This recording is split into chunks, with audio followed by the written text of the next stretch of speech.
here to introduce the president of the Polish American Congress, who needs no introduction to you, Frank Spula. And I ask for the opportunity to say a few words, if you may. Okay? So, sit down. I'll be very brief.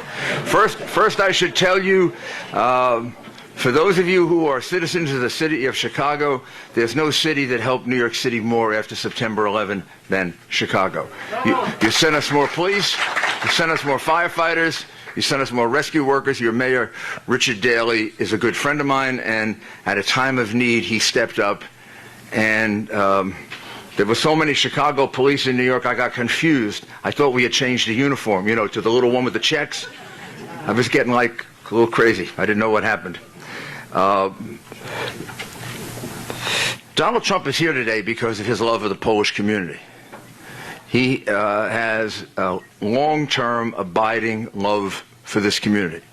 And you can be sure when he gets elected President of the United States, Poland will have, once again, a totally reliable ally in the United States of America.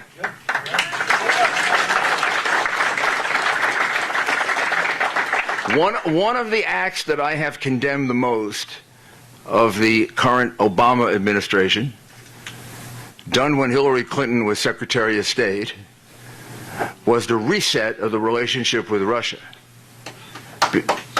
Because in resetting that relationship, she gave up what my president, the president who's my hero, she gave up his dream of a nuclear defense of Poland and the Czech Republic.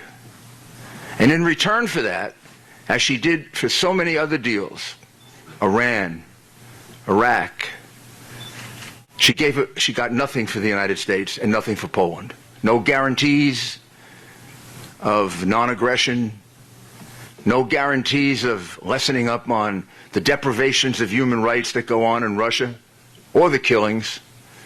For that, I once asked Secretary Gates, who was the defense secretary, I said to him, that agreement has always troubled me, Secretary Gates. We did a panel together in Los Angeles 6 months ago. I don't understand it. First of all, from a geopolitical basis, I don't understand it. Why would we give up the nuclear defense of Poland and the Czech Republic when we now know it works? What about the Iron Dome in Israel? You know, back when Reagan announced it, they made him into like a nut for doing this. Turns out Reagan was right. If a missile can shoot down a plane, a missile, if it's better, can shoot down another missile. It doesn't take a rocket scientist, excuse the pun, to figure that out. Even a stupid lawyer like me can figure that out. But the New York Times couldn't, and all its critics. So the Obama administration began, I believe, double-crossing Poland and the Czech Republic with Hillary Clinton, a prime architect.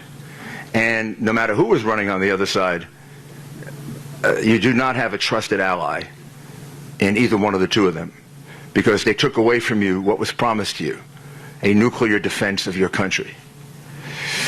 If you elect Donald Trump, you will find a man who understands that Poland, unlike some of the countries he's pushing a little for a little more money, Poland pays its bills to NATO. You should be proud of that. Not only that, he's proud of you for doing it.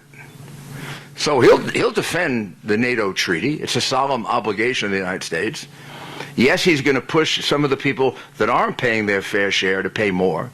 But that doesn't mean he doesn't understand his solemn obligation, which is if any member of the NATO alliance, all 28, if any one of them is attacked, we all come to each other's defense.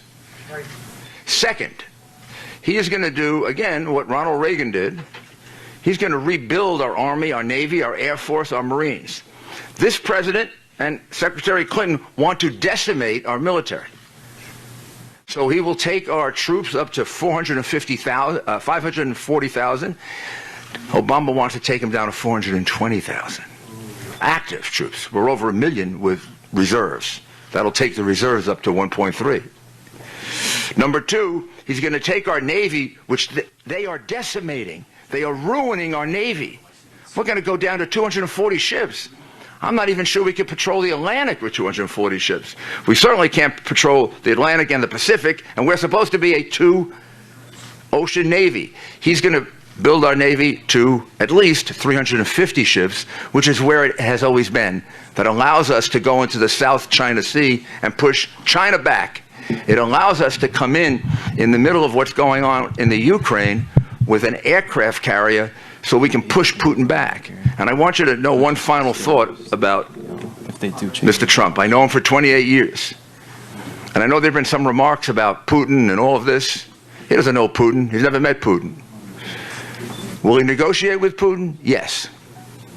Did Reagan negotiate with Gorbachev? Yes. But he's going to negotiate with him from a position of military strength that dwarfs the Russia. He will negotiate with peace through strength. I know Putin. That'll make a difference. He's a bully.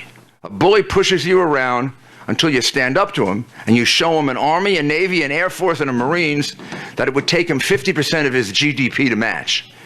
And we cost us only 5%. Donald Trump gets it. This is a man who knows how to negotiate. I've never seen him lose a negotiation. It's going to be a lot better than a permanent government bureaucrat like Hillary Clinton, who gave away Poland in one of her first acts in office, or the community organizer who's presently in the White House. So please support Donald Trump. You have a great leader in Frank Spula.